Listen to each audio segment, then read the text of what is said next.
past perfect. We're going to use these verbal tense when we are referring or talking about actions that happened in a recent past. Notice that I said actions before because in this verbal tense we are always going to find one event or actions that happened before another. So we are going to have at least two actions or events in this past perfect verbal tense. But the good thing is that this verbal tense is going to clarify the order itself. Usually we're going to find one action and then we're going to read or listen to the words before, when, yet, just, or already between the other actions. So, to summarize, we are talking about a verbal tense that refers to more than one action that happened in the past. One event happened before another. The tense is going to tell us which came first and which came later, and we're always going to find words like before, when, yet, just, and already between those events.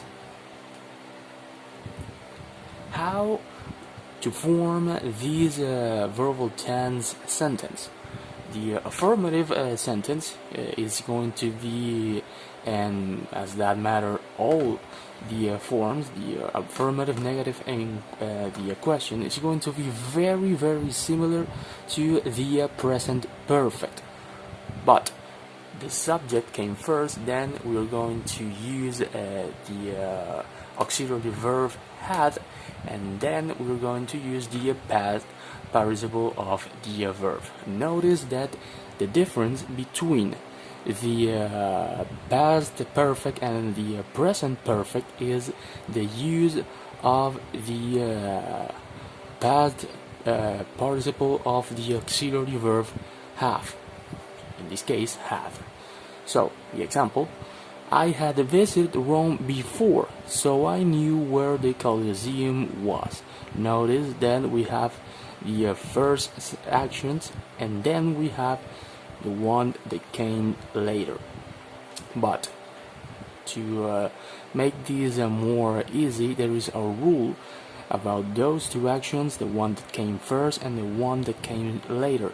The first actions is going to be on past perfect, like in this case, I had visited Rome before.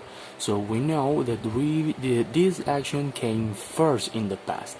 Then the second action, the one that came later, is going to be on past simple, as we are seeing in here.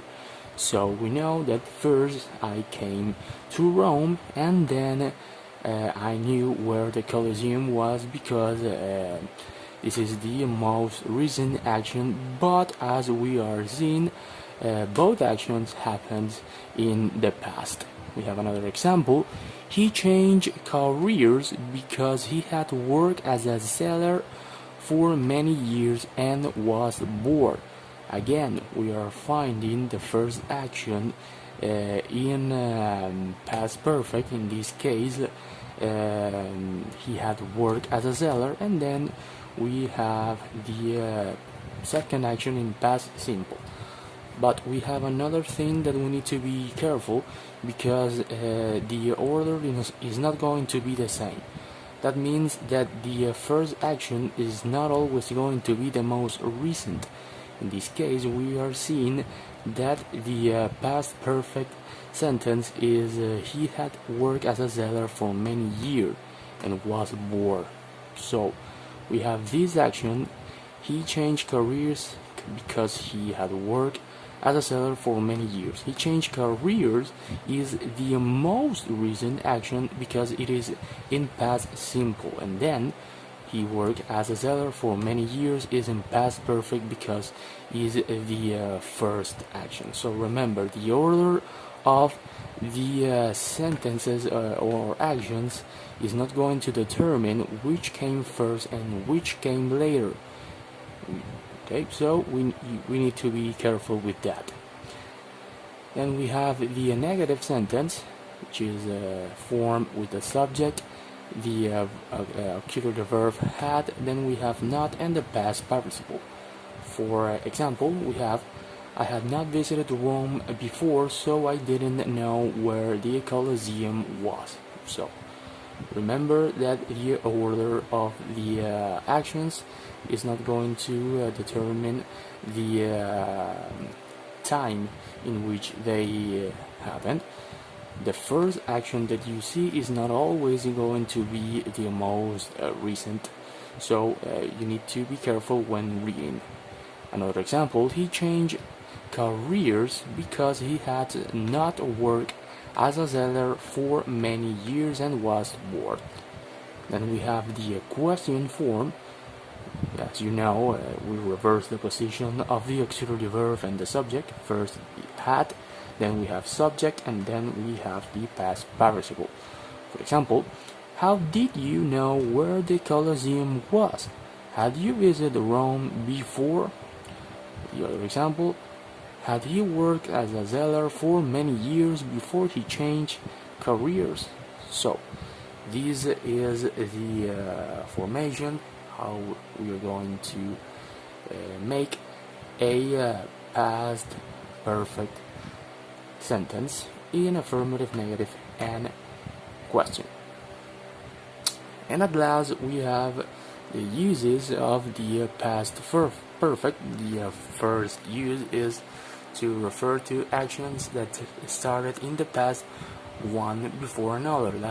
That's the primary function. That's the one that came with the definition of these verbal tense. For example, I had read the book before I saw the movie. We are not always going to find a comma or a period between the two actions, but we are always going to find words like before or when, dividing those two actions. Another example, she had just left when you called. Another use is to refer to actions which started in the past and kept going until some point. So we have an actions. This is basically a long period past action, but we are referring to actions that started in the past and kept its duration for a while. So we know that it's an action that happened for a long period of time. For example, I had only lived in an apartment before I moved to a house. So you know that we have an action. I had only lived in an apartment before I moved to a house. So you know that I lived in an apartment for a long period of time before I moved to a house. Another example, I had been sad for a long time before I switched cities. So sometimes we're going to find these expression lost a long time to refer to a long period of time. Sometimes we need to infer that situation, like in this example. And the final use, the last use, is to refer to actions that happen in a specific past time. The difference between these and this is that we're going to have one specific hour or a year or a month. In here, we're not always going to find this situation. We can find here 6 a.m., but we can find here 5 years, 2 weeks, or 1 month. In here, we're going to find the specific moment. For example, I had already woken up when the alarm rang at 6 a.m. Another example, he hadn't been to England before the trip in 2018. So remember that the difference in here and in here is that we have the precise moment in this use, and in this we are only going to find the long period of time. We can find expressions like for years or for weeks or for days, but in here we're going to have the specific day, month, or year. That is it for the definition, formation, and uses of the past perfect verbal tense.